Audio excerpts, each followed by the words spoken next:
오늘 우리에게 주시는 하나님 말씀 보겠습니다. 마태복음 10장 26절부터 28절까지 말씀입니다. 마태복음 10장 26절에서 28절까지 말씀, 우리 모두 한 목소리로 하나님 말씀을 읽습니다. 시작. 그런즉 그들을 두려워하지 말라. 감추인 것이 드러나지 않을 것이 없고 숨은 것이 알려지지 않을 것이 없느니라. 내 귀에 들린 대로 내가 너희에게 행하리니 내가 너희에게 어두운 데서 이르는 것을 광명한 데서 말하며 너희가 귓속말로 듣는 것을 집 위에서 전파하라. 몸은 죽여도 영혼은 능히 죽이지 못하는 자들을 두려워하지 말고 오직 몸과 영혼을 능히 지옥에 면하실 수 있는 이를 두려워하라. 아멘. 어제 우리 신년 예배를 드렸고 이제 2022년의 첫 주일 예배를 드립니다. 2021년 동안 참으로 고생 많으셨고요. 또 여러 가지 어려움이 있으셨을 텐데 잘 이기시고 이곳까지 또 지금까지 당도하신 것 축하합니다. 우리 옆 사람과 이렇게 인사하겠습니다. 수고하셨습니다. 수고하셨습니다. 이렇게 응원합시다. 올 한 해도 승리합시다. 올 한 해도 승리합시다. 아멘. 오늘 저는 이렇게 한 해를 시작하면서 스스로에게 자문해 보는 것이 있었습니다. 2021년 지난 한 해 동안에 내가 잃어버렸던 것들이 무엇이 있었을까? 무엇을 나는 잃어버렸을까? 여러 가지들을 잃어버렸던 것 같습니다. 특별히 코로나 때문에 그렇겠지만 많은 청년들과 성도들과의 교제 시간을 많이 잃었었던 것 같고, 마음은 위기에 있었고 급했지만 참으로 기도의 시간들을 많이 잃었었던 것 같습니다.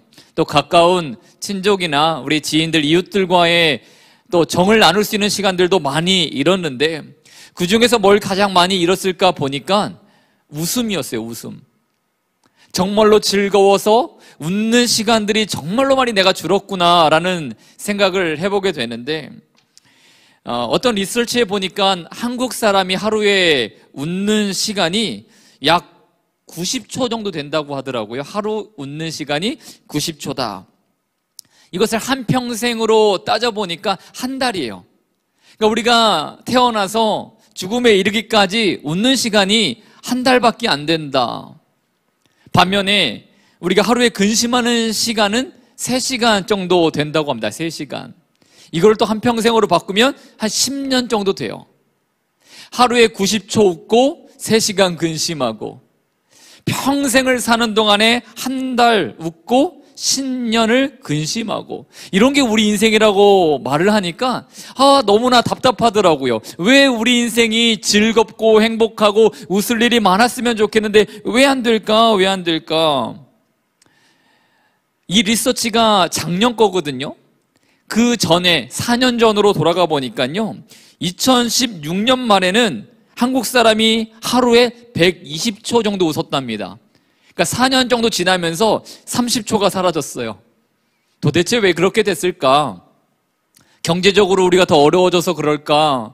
코로나라는 이 전염병의 사태 때문에 그랬을까?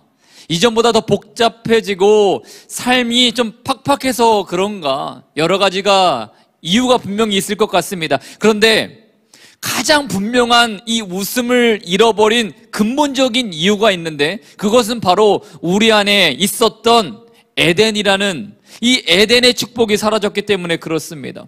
하나님께서 천지를 창조하셨어요. 인간들을 창조하셨습니다. 그리고 그곳 에덴에 두셨습니다. 에덴의 근원의 이름은요, 기쁨과 웃음이거든요. 그런데 아담과 하와가 죄를 범하고 나서 그 에덴을 상실한 다음에 에덴에서 쫓겨날 그 당시에 새로운 감정 하나가 그들 안에 튀어나왔는데, 창세기 3장 10절은 이렇게 말합니다. 이르되 내가 동산에서 하나님의 소리를 듣고 내가 벗었으므로 두려워하여 숨었나이다. 두려움이라는 감정이 생겨났다라고 성경은 말합니다. 행복과 기쁨의 감정이 사라지고 그것을 대체한 감정이 무엇이었느냐? 두려움이다라는 그 감정이 생겼다라는 거죠. 오늘 이 아담과 하와가 하나님 앞에 그 두려움을 이야기할 때에 이렇게 먼저 이야기를 했습니다. 내가 벗었으므로 상태를 이야기합니다. 내 상태가 이랬다, 상황이 이랬다, 내 현실이 이렇다라고 말을 합니다. 두려움의 대상이 현실이 되니까 기쁨의 감정이 사라지고 두려움이 이제 대치가 되었다라는 이야기입니다. 사진 한 장 보여주시면 우리가 많이 봤던 사진 같습니다. 이 미국 샌프란시스코에 있는 금문교라는 다리입니다. 이 다리가 처음 건설됐을 때에는요, 1년 동안에 무려 23명이 인부가 추락해서 사망하는 사건이 있었다고 합니다. 그러다 보니까 일이 진척되지 않는 겁니다. 두려움이, 공사가 그래서 지연이 되기 시작했는데, 이 공사를 하면서 이제 안전망을 그 밑에다가 이렇게 쫙 깔아놨대요. 그러면서 사람들 안에 떨어져도 죽지는 않는구나 라는 그 팩트가 들어오고 나니까 이 두려움에 대한 감정이 사그라지고 이 공사 진행이 이전보다, 그 전년도보다 20% 이상 빨라졌다라는 보고를 받게 되었고 우리는 알게 됩니다. 이 이야기의 결론, 이 이야기가 우리에게 주는 교훈이 무엇입니까? 이 두려움이라는 감정은 결국은 내가 보호받지 못하는 것, 내가 위험에 처할 수도 있다는 것에서 시작되는구나. 에덴에서 두려움의 감정이 시작됐던 이유는 단 한 가지입니다. 나를 보호하시고 나를 지키시고 내 삶을 안위하시는 그 하나님을 잃어버렸기 때문이라는 거예요. 그러니까 우리 안에 이 두려움이라는 감정은 원래 있었던 것이 아니라 하나님이 계셔야 하는 자리가 사라지고 나니까 그 자리를 박차고 들어온 것이 이 두려움의 감정이라는 거죠. 우리 인생에는 여러 가지 두려움이 분명히 존재합니다. 사랑하는 사람을 잃을 수도 있다, 또 사랑하는 사람으로부터 거절당할 수 있다라는 상실에 대한 두려움이 분명히 있을 것 같고요. 또 내가 안정적으로 해오던 어떤 일에서 내가 그 일을 실패할 수 있다라고 말하는 또 실패에 대한 두려움, 변화에 대한 두려움, 궁극적으로는 죽음에 대한 두려움, 여러 가지 두려움이 존재하는데 이 두려움의 근원은 뭐다? 한 가지라는 거예요. 하나님이 없는 상태, 하나님을 신뢰하지 못하는 상태, 하나님이 더 이상 내 삶 가운데의 주인이 되어주지 못하는 그 상태가 두려움이라는 악한 감정을 우리 가운데에 낳았다라는 겁니다. 그래서 인생은요, 수많은 그 두려움을 이겨내기 위해서 분투하고 고민하겠지만 절대로 이 두려움의 문제를 사람은, 인생은 해결할 수 없습니다. 오직 인생의 두려움의 문제는 누구만 하십니까? 우리 주 예수 그리스도만 하실 수 있습니다. 믿는 사람, 예수님을 인생의 구주로 영접하는 사람, 그래서 하나님을 신뢰하게 되고 하나님이 내 인생을 책임져 주신다 확신하는 사람만이 이 두려움에서 해방될 수 있게 되는 것입니다. 그래서 우리 예수님이 우리 인생 가운데에 말씀하시는 겁니다. 두려워하지 말아라. 예수님은 그 두려움의 문제를 이미 십자가에서 승리하셨기 때문에 우리에게 확신을 주시는 것입니다. 십자가 그 복음을 믿고 더 이상 우리 인생의 주인이 내가 아니라 하나님이 주인 된다 고백하는 그 사람은 하나님을 내 삶의 구주로 영접했기 때문에 두려움이 있지 않다라는 것이죠. 오늘 한 해를 시작하면서 우리 성도님들에게 또 우리 청년들에게 분명히 두려움이 존재할 것 같습니다. 종류가 다 다를 것 같아요. 뚫고 넘어가야 할 여러 가지 장애물 때문에 두려움이라는 것이 존재할 수도 있고, 앞이 보이지 않는 막막한 상황 때문에 막연한 두려움이 분명히 우리 안에 존재할지 모르겠습니다. 오늘 이 자리에 아마 지금 이제 고등학생의 모습을 이제 끝내고 청년이 된 분들도 지금 앉아 계시잖아요. 여러분들, 하나님이 여러분들의 인생을 책임져 주십니다. 여러분들의 인생을 보호하실 거라는 겁니다. 그러니 그 두려움의 감정은요, 일시적인 거예요. 하나님께 맡기면 하나님께서 그 두려움이 아니라 기쁨과 행복과 웃음을 주실 것을 믿습니다. 오늘 말씀을 통해서 그러면 우리 예수님은 이 두려움의 감정에 빠져있는 우리를 향해서 뭐라고 말씀하시는가 두 가지를 좀 살펴봤으면 좋겠습니다. 첫 번째는 이것이에요. 우리가 두려움이 올 때 현상이 아니라 감추어져 있는 것을 두려워하라 주님 말씀하십니다. 무엇을 두려워하라고요? 현상이 아니라 보이지 않는 감추어진 것을 두려워하라 라고 이야기를 하고 있다는 겁니다. 오늘 본문 마태복음 10장 26절 말씀이에요. 그런즉 저희를 두려워하지 말라. 감추인 것이 드러나지 않을 것이 없고 숨은 것이 알려지지 않을 것이 없느니라. 예수님이 그렇게 말씀하셨어요. 우선 제자들에 관한 이야기입니다. 제자들은 이제 세상을 향해서 나아갈 때였습니다. 예수님의 이름으로 귀신을 쫓아내고 병든 자를 고치고 하나님 나라 복음을 온 열방 가운데 전하는 사명을 부여받았습니다. 그런데 그들이 가야 할 길은요, 두려운 길이었다라는 겁니다. 핍박을 받아야 되고요, 고난을 받아야 되고요, 박해를 받아야 됩니다. 수많은 세속 영과 싸워야 하는 전쟁터와 같은 상황에 제자들이 처했는데, 이 제자들이 가진 이 두려움을 향해서 예수님 말씀하셨다라는 겁니다. 두려워하지 말아라. 반드시 감추어진 것은 드러나게 되어 있다. 너희가 현상이 아니라 바로 그 비밀, 그 두려움의 존재, 대상, 그 정체를 깨닫기만 하면 두려워하지 않아도 된다. 예수님 말씀하세요. 제자들뿐만이 아니라 오늘 예수님을 영접한 우리에게 하시는 말씀인 줄을 믿습니다. 오늘 현실 속에서는 예수님을 구주로 믿는, 아니 예수님 믿지 않는 사람들보다 이렇게 주님을 믿음으로 고백하고 있는 이 성도의 인생이 더 많은 핍박이 있는 것처럼 보입니다. 더 어려움이 많은 것처럼 보입니다. 우리가 더 근심이 많은 인생을 살아가는 것처럼 보입니다. 반면에 주님 없이 살아가는 사람들은요, 잘 먹고 잘 사는 것처럼 보여요. 그런데 언젠가 주님의 때가 오면 감추어져 있는 것들은 반드시 드러날 것이고요, 숨겨져 있던 것들은 반드시 알려지게 되어 있습니다. 진리와 복음을 따르며 핍박을 받았던 사람들의 인생은 진짜로 판별될 거고요, 거짓 진리와 세상의 명예와 유혹을 따랐던 사람들의 그 안락했던 인생이 결국은 가짜였다라는 것이 드러나게 되어 있다라는 사실입니다. 그러면 반대로 믿는 사람은 절대로 두려움의 감정을 느껴서는 안 될까요? 그건 아닙니다. 예수님도 두려움이라는 감정을 보여주신 적이 있잖아요. 예수님께서도 겟세마네 동산에서 기도하실 때에 그 두려움과 그 감정에 땀이 핏물처럼 되어 땅에 떨어졌다라고 성경은 기록하고 있습니다.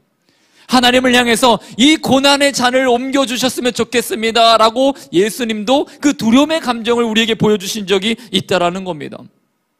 그런데 예수님은요, 우리에게 정답을 하나 보여주셨는데, 예수님이 그 두려움의 감정에 휩싸이지는 않았다라는 겁니다. 그 두려움의 대상을요, 바꿨습니다. 두려움의 대상이 십자가라는 현상에, 죽음이라는 현상에 있는 것이 아니다, 예수님은 아셨어요. 그 두려움의 대상을 예수님 어떻게 바꾸셨습니까? 히브리서 12장 2절 말씀을 봅니다. 믿음의 주요 온전케 하시는 이인 예수를 바라보자. 그는 그 앞에 있는 기쁨을 위하여 십자가를 참으사 부끄러움을 개의치 아니하시더니 하나님 보좌 우편에 앉으셨느니라 라고 말합니다. 예수님은 그 앞에 있는 기쁨, 죽음 그 이후에 있는 영광, 십자가를 참으실 수 있었고 부끄러움을 개의치 않을 수 있었던 그 이유는 감춰져 있었던 것, 결국은 승리하게 되는 하나님의 섭리를 볼 수 있는 믿음이 있었기 때문에 그 두려움의 대상을 바꾸시고 승리하신 것입니다. 그래서 예수님은요, 채찍게 맞으시고 사람들의 조롱을 이기셨습니다. 하나님과 영원히 누릴 그 영생 복락을 하셨기 때문에 죽음까지도 이길 수 있었다라는 겁니다. 사랑하는 성도 여러분, 저는 이렇게 과감하게 말합니다. 두려움의 대상을 바꾸세요.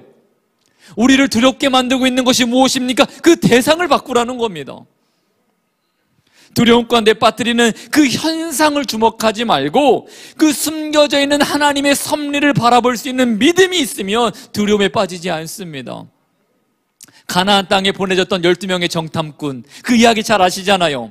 10명의 정탐꾼은 부정적인 보고를 하게 됩니다. 왜요?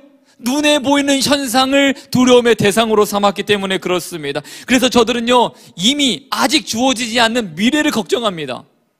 한 번도 가보지 않은 길을 두려워합니다. 그 가보지 않은 두려운 그 길을 저들의 감정 가운데 담고 돌아와서 그 부정적인 이야기를 쏟아내니까 수많은 백성들이 그 이야기에 동조가 되고 두려움이라는 거짓된 감정에 다 전염되고 말잖아요. 모든 이스라엘 백성들은요, 가나안 목전에서 기쁨과 행복으로 원래는 충만했었습니다. 이제 들어가는구나, 이제는 성공하는구나, 이제는 이루겠구나, 이제는 안식할 수 있겠구나, 성공과 행복의 길이 분명히 보였었습니다. 그런데 10명의 정탐꾼이 그 땅에 넘어가서 나머지 모든 이스라엘 백성들은 보지도 못한 부정적인 이야기를 끄집어와서 이야기를 했더니 나는 본 적도 없고 가본 적도 없고 경험해보지도 않은 그 상황을요, 두려움 가운데 빠지고 말았다라는 겁니다. 두려움의 대상, 그 대상이 우리를 유혹합니다. 그런데 여호수아와 갈렙은요, 두려움의 대상인 현상이 아니라 무엇을 의지합니까? 하나님의 말씀, 하나님의 약속, 하나님의 보호하심과 신뢰함을 갈 수 있는 은혜가 있었습니다. 그래서 두려움에 매이지 않았던 것입니다. 믿음으로 고백할 수 있었던 것입니다. 그래서 저는 우리의 상황이 반드시 그러할 거라고 믿습니다. 때로는 기도해도 상황이 바뀌지 않을 수 있어요. 우리가 열심히 예배를 드리지만 우리의 삶이 조금도 변하지 않는 것 같은 안타까움이 있을 수도 있습니다. 미래에 대한 소망이 환하게 열리지 않을 수도 있어요. 그런데 그 현상이 우리의 두려움의 대상이 되면 우리 앞길은 어두울 수밖에 없다라는 겁니다. 포기하고 싶은 유혹이 자꾸 밀려올 수밖에 없습니다. 두려움의 대상을 바꾸세요. 그러면 우리는 믿음으로 전진할 수 있습니다. 두려움의 대상을 바꾸세요. 그러면 우리는 기쁨으로 한 걸음 한 걸음 나아갈 수 있게 되는 것입니다. 그래서 성경의 말씀에 보면 요한계시록 1장 17절과 18절은 분명히 이렇게 이야기합니다. 우리 한 목소리로 읽어보도록 합니다. 시작. 두려워 말라. 나는 처음이요 나중이니 곧 산자라. 내가 전에 죽었었노라. 볼지어다 이제 세세토록 살아있어 사망과 음부의 열쇠를 가졌노니. 예수님 말씀이십니다. 세상에 어떤 고통도 끝이 있습니다. 우리를 억누르는 어떤 압력도 결국은 끝이 납니다. 우리를 짓누르는 이 두려움의 감정은 사라진다라는 겁니다. 그런데 주님은 어떻게 하신다고요? 처음이요 나중이다. 우리 주님은 죽음에서 부활하셔서 영원토록 영생하시고 우리와 함께 하시는 분이다 라고 말씀을 우리에게 전하고 있습니다. 우리 인생에 지금 살고 있는 이 현세를 주관할 뿐만이 아니라 우리 이생까지도 지키시는 그 주님, 사망과 음부의 열쇠를 가지신 그분이 우리의 하나님이 되어주신다, 우리를 위하신다, 우리를 위해 싸우신다 약속하시기 때문에 우리는 두려움을 이길 수 있는 것입니다. 지금은 이 축복된 우리의 인생이 감춰져 있는 것 같아요. 아직 보이지 않는 것 같습니다. 숨겨져 있는 것 같습니다. 그런데 주님 반드시 말씀하셨잖아요. 감추어져 있는 것은 드러날 것이다. 숨겨져 있는 것은 알려질 것이다. 성도를 살면서 때로는 우리는 억울할 수 있습니다. 때로는 포기하고 싶은 마음이 들 수도 있습니다. 아무도 알아주지 않는 것 같은 상황일지도 모르겠어요. 내 가족조차도. 그때에 주님 바라보세요. 두려움의 대상은 사람에게 있지 않습니다. 현상에 있지 않습니다. 오직 주님께 있는 줄을 믿습니다. 할렐루야. 그래서 한 걸음 더 나아가서 그 두려움 가운데 빠져있는 우리 인생을 향해서 주님은 이렇게 말씀하셨어요. 육이 아니라 영을 두려워해라. 육신을 두려워하지 말라. 무엇을 두려워하라? 우리 영혼, 이 구원의 문제를 두려워하라. 그리고 그 영혼의 문제를 주관하시는 그 하나님을 경외하라 말씀하고 있습니다. 28절 말씀 봅니다. 몸은 죽여도 영혼은 능히 죽이지 못하는 자들을 두려워하지 말고 오직 몸과 영혼을 능히 지옥에 멸하시는 자를 두려워하라. 할렐루야. 세상의 힘은 막강해 보이잖아요. 세상에 돈으로 안 될 것 없는 것처럼 보이잖아요. 권세와 명예를 가진 자가 정말로 얼마나 큰 힘을 가지고 있습니까? 그런데 속된 말로 그래봤자 이 땅의 세상 권력, 명예, 부유함은요 우리 영혼 못 살립니다. 영원하지도 않습니다. 눈에 잠깐 보이는 부귀 영화를 세상은 내 것이다 라고 주관하는 것처럼 보여요. 내 것이다, 내가 할 수 있다, 내가 통제한다. 사단 마귀는 그렇게 우리를 유혹하지만 우리 믿는 자들은 무엇을 하는 사람입니까? 그 세상 부귀 영화까지도 특별히 우리 몸과 영혼을 사망에서 건지실 이가 예수 그리스도다, 이 믿음을 아는 사람이 우리 아니겠습니까? 그래서 우리는 우리를 구원하실 우리를 모든 죽음 사망에서 생명으로 인도하실 그 하나님을 두려워하며 경외해야 되는 것입니다. 출애굽기 1장에 보면 이집트의 바로 왕이 히브리 산파 십보라와 부하에게 이런 명령을 했습니다. 이스라엘인 중에 남자아이를 베어 낳게 된다면 낳자마자 다 죽여라, 이렇게 명령을 했습니다. 그냥 힘이 없는 이 산파들이 그 바로 왕의 명령을 당연히 들을 수밖에 없는 상황에 있었습니다. 그런데 어느 순간 이 산파들이 한 아이를 살려요. 자, 출애굽기 1장 17절은 그 이유에 대해서 이렇게 말을 하고 있습니다. 산파들이 하나님을 두려워하여, 산파들이 누구를 두려워했다라고 말합니까? 하나님을 두려워하여 애굽 왕의 명령을 어기고 남자 아기들을 살린지라. 즉 애굽 왕의 명령과 그의 주권과 그의 권세를 두려워하지 않고 이 시보라 부하가 하나님을 두려워했기 때문에 결국은 아이를 살렸다라고 출애굽기 1장은 말하고 있습니다. 오늘 이 산파들이 하나님을 두려워했다라고 말할 때에 이 두렵다라는 말을 히브리어로 야레라고 말하거든요. 야레. 이것은 하나님을 향해서 겁을 먹었다라는 이야기가 아닙니다. 에덴 동산에서 아담과 하와가 말했잖아요. 내가 하나님을 두려워하여 숨었나이다 할 때 그 두려움이 아닙니다. 오늘 이 산파들이 가졌던 이 야레라는 두려움은요, 하나님을 경외하다, 공경했다라는 뜻입니다. 그래서 이 히브리 산파는 하나님을 공경했고 하나님을 경외했고 하나님의 말씀을 가장 그들 삶의 우선순위에 두었기 때문에 바로의 명을 따르지 않을 수 있었다라는 것이죠. 사랑하는 성도 여러분, 이렇게 하나님을 경외하는 사람이 되잖아요. 하나님을 공경하는 사람이 되잖아요. 그러면 하나님이 우리의 반석이 되어주십니다. 하나님이 우리 인생의 요새가 되어주십니다. 우리를 지키시는 바위가 되어주십니다. 이 고백을 누가 했습니까? 바로 다윗이 했습니다. 하나님을 경외했고 하나님의 그 보호하심을 경험했던 다윗은 시편 31편 19절에 이렇게 고백합니다. 주를 두려워하는 자를 위하여 쌓아두신 은혜가 어찌 그리 크신지요. 자, 여러분들의 목소리로도 한번 읽어보도록 합니다. 시작. 주를 두려워하는 자를 위하여 쌓아두신 은혜가 어찌 그리 크신지요. 아멘. 저는 이 말씀이 너무 좋아요.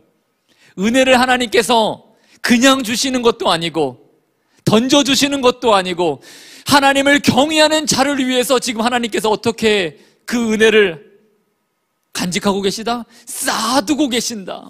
쌓아두고 계신다. 세상의 두려움에 사로잡히지 않고 우리 여호와 하나님을 두려워하는 인생에 하나님은 복을 주시되 복에 복을 더하십니다. 은혜를 주시되 은혜를 쌓아주신다라는 것입니다. 그 하나님을 믿는 인생이 되었으면 좋겠어요. 좋겠습니다. 여러분들이 그 하나님의 은혜를 많이 풍성하게 받는 인생이 되었으면 좋겠습니다. 1960년대에 보면 이제 미국의 과학은 어느 나라보다 엄청 발전해 있었습니다. 이미 60년대부터 그 기술로도 우주를 향해서 우주선을 쏘아 올릴 수 있었습니다. 그런데 우주로도 보내는 그 과학기술이 한 가지 못하는 것이 있었는데 그것은 바로 깊은 바닷속을 여행하지 못하는 것이었습니다. 그래서 수많은 사람들의 오랜 연구와 노력 끝에 잠수함 하나를 만들었는데 그 이름이 트레셔였대요. 그래서 이 잠수함이 그 깊이가 잠수할 수 있는 한계가 어디까지인가 이제 실험을 하게 되는데 1,000m를 내려갔더니 그 잠수함의 외형이 찌그러지기 시작하고 2,000m를 내려갔더니 이것저것이 깨지기 시작했다라고 말을 합니다. 이제 수압을 견디지 못한 거잖아요. 그때마다 이 과학자들은 얼마나 많은 고민을 했겠습니까? 어떻게 그 수압을 이길 수 있을까? 그런데 물고기 3,000m, 4,000m 그 해면, 그 수면 아래에서 사는 심해에 있는 어떤 물고기들은 그냥 비늘 몇 개밖에 없는데 연약해 보이는 그 비늘밖에 없는데도 잘 살더라는 겁니다. 이유가 뭘까? 도대체 이유가 뭘까? 간단한 곳에 있었다고 합니다. 외부 압력과 내부 압력이 같으면 된다라는 결론에 이르게 됩니다. 저는 이 이야기를 이전에 듣고 나서 이런 생각을 하게 되었어요. 뇌리를 스치는 것이 무엇이었냐면 아 그렇구나. 오늘 내가 세상으로부터 강펀질 한 대 맞아서 찌그러지는 것처럼 보일 때가 있고 세상의 수많은 압력 때문에 막 찌그러진 인생처럼 될 때가 있는데 아 이거 외부 압력 문제만 그것 때문만은 내가 아니겠구나. 우리는 어려움이 있으면 하나님 앞에 무엇을 기도하죠? 하나님 그 압력을 내 삶에서 치워주세요. 내가 고통받는 그 상황을 좀 바꿔주세요. 외부적인 기도를 많이 하잖아요. 근데 실제로 외부적인 압력이 문제가 아니라 뭐라고요? 내 내부의 압력이 외부에만 같으면 내가 찌그러지지도 않고 깨지지도 않는다라는 겁니다. 우리 이 내부의 압력을 강하게 하는 것이 무엇이겠습니까? 성령으로 충만하면 된다라는 것입니다. 성령으로 충만하면 돼요. 이 성령으로 우리 인생이 충만해지면 외부의 어떤 압력에도 우리가 이길 수 있다라고 말을 하는 것입니다. 우리 영혼을 예수 그리스도로 채우는 사람, 나의 영혼을 구원하실 그 주님을 경외하고 공경하는 믿음의 사람은요, 죽음과 같은 순교와 같은 어려움 상황에서도 반드시 초대교회 성도들처럼 이길 줄을 확신합니다. 오순절 성령으로 충만했던 제자들의 모습이 바뀌었습니다. 상황은 하나도 안 바뀌었잖아요. 성령님만 임했을 뿐입니다. 그랬더니 저들이 어떤 외부 압력에서도 이길 수 있는 담대한 믿음의 사도들이 되었던 것처럼 오늘 우리도 그렇게 되어야 한다는 것입니다. 요한복음 16장 33절, 예수님은 우리를 향해서 이렇게 말씀하십니다. 우리 33절의 말씀을 힘차게 한 목소리로 읽습니다. 시작! 세상에서는 너희가 환난을 당하나 담대하라, 내가 세상을 이기었노라. 아멘. 잠깐 말씀 띄워주실래요? 예수님 말씀하셨습니다. 세상에서는 너희가 환난을 당하나, 예수님 분명 말씀하셨죠? 너희가 환난을 당하지 않기 때문에 두려워하지 말라 말씀하신 것이 아니고, 두려운 일이 없을 것이니까, 내가 다 치워줄 것이니까 두려워하지 말라 말씀하신 것이 아니라, 환난 당한다, 두려운 일은 반드시 온다, 그런데도 두려워하지 말라 말씀하셨어요. 이유가 뭐라고요? 내가 승리하였다, 내가 이겼다라고 말을 하고 있는 것입니다. 내 두려움의 대상들을 이미 예수 그리스도가 십자가에서 이기셨다라는 겁니다. 그것을 믿으면 믿음이 내 것이 됩니다. 주님이 십자가로 모든 것을 승리하셨던 그 믿음이 내 것이 될 때에 우리도 더 이상 두려움에 빠지지 않게 되는 것입니다. 이제 말씀을 맺습니다. 오늘 이 말씀을 통해서 많은 생각들을 좀 해봤으면 좋겠어요. 오늘 내가 두려워하는 내 삶의 대상이 무엇일까? 나를 두렵게 하는 요소가 무엇인가? 눈을 뜨자마자 내가 이런 일을 해야 되고 저런 일을 해야 되고 이런 생각에 가득하잖아요. 그 두려움의 대상이 우상이 됩니다. 내가 이런 일을 해야 되는데 이렇게 돈도 없고 벌 방법도 없고, 돈이 내 생각의 두려움의 대상이 되면 그게 우상이 돼요.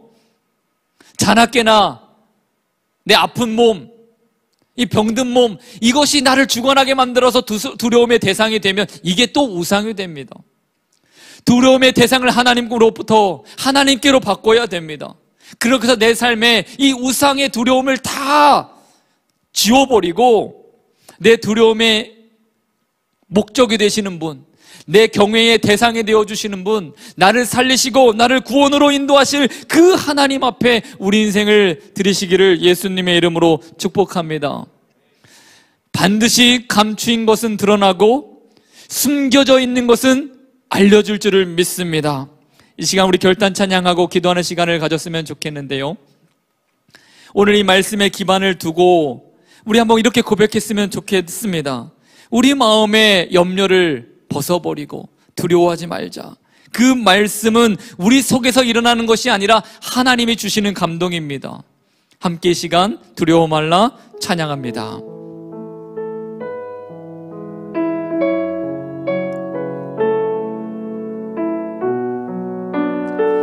선포합니다. 두려워 말라, 두려워 말라, 너와 함께 함이니 놀라지 말라, 나는 내 하나님 됨이니 무서워 말라, 내가 널 도와주리니 너는 마음에 염려짐 내가 너를 굳세게 하리라, 내가 너를 굳세게 하리라, 내 손으로 너를 꼭 붙잡아 주리라, 내가 너를 의롭게 함이니 너는 마음에 염려치. 우리 처음부터 고백합니다. 두려워 말라, 두려워 말라, 너와 함께 놀라지 말라 놀라지 말라 나는 내 하나님 됨이니 무서워 말라 내가 널 도와주리니 너는 마음에 염려치 내가 너를 굳세게 하리라 내가 너를 굳세게 하리라 내 손으로 너를 꼭 붙잡아 주리라 내가 너를 의롭게 함이니 너는 마음에 염려치 나는 너의 하나님이라 나는 너의 하나님이라 하늘을 지은 창조주라 땅의 소산을 베푸는 자 나는 여호와니라 나의 의로 부름 받은 자 나의 찬송을 부르는 자 너는 두려워 말라 내가 너를 굳세게 하리라 내 손으로 너를 꼭 붙잡아 주리라 내가 너를 의롭게 함이니 우리 말씀 우리 찬양 고백처럼 우리 인생의 두려움을 주님 옆에 두기를 원합니다. 두려움의 대상을 바꾸시기를 바랍니다. 오늘 우리를 두려움에 빠지게 만드는 그 감정이 어디에 있습니까? 내가 그 두려움을 하나님 내 삶에 가져오는 대상을 바꾸기를 원합니다. 하나님께서 주시는 하나님 건강하고 평안하고 기쁘고 행복한 그 감정만이 내 인생에 가득하기를 원합니다. 올 한 해 내가 살아갈 때에 나를 두렵게 만드는 그 어떤 것일지라도 그 상황과 현상을 이길 수 있는 믿음 주시옵소서. 내 두려움의 대상들을 주님께로 올려드립니다. 주님만이 내 인생의 경외함의 대상이 될 수 있도록 주님만을 우리가 공경하며 살아갈 수 있도록 두려움의 대상을 내 영혼을 구원하시는 그 하나님께만 둘 수 있도록 나를 붙들어 주시옵소서. 그래서 나를 위해서 죽으시고 죽기까지 사랑하시는 그 하나님의 영원하신 약속을 붙들며 신뢰하며 살아갈 수 있는 우리 모든 성도들과 우리 청년들의 인생이 되도록 축복하여 주시옵소서. 지금은 우리 주 예수 그리스도의 은혜와 하나님 아버지의 극진하신 사랑하심과 성령님의 교통내주 충만케 하시는 은혜가 믿음의 하나님이여 주요 온전케 하시는 이 예수를 바라보기를 원하며 두려움의 대상을 반드시 바꾸기를 원하고 결단하는 우리의 믿음 위에 지금부터 영원토록 함께 하시기를 간절히 축원하옵나이다. 아멘.